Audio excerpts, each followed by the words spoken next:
Sayohat degani albatta katta pulni sarflab boshqa chet o'lkalarga borishni tushunmaslik kerak.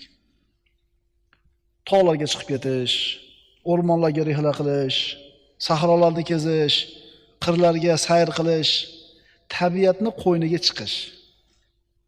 Tog'i toshlarga nazarga solish, daryolarga bir tikilib o'tirishlik.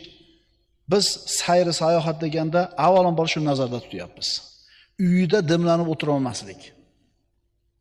Birodar, iching torayib, asablaring taranglashib, yuraging siqilib, dod degan kelib ketadi ba'zida. Chidamay ketasan. Shart ishlaringni yig'ishtirda, do'konni ochma bugun. Mashinangga o'tir, chiqib ket shahardan. Tog'iga chiqib ket, o'rmonga chiqib ket, yaylovga chiqib ket, sahroga chiqib ket. Bo'g'ilib, dimlanib, shaharda tutunni changini yutib o'tiravermasdan, ora-orada shunaqa qilib turgan.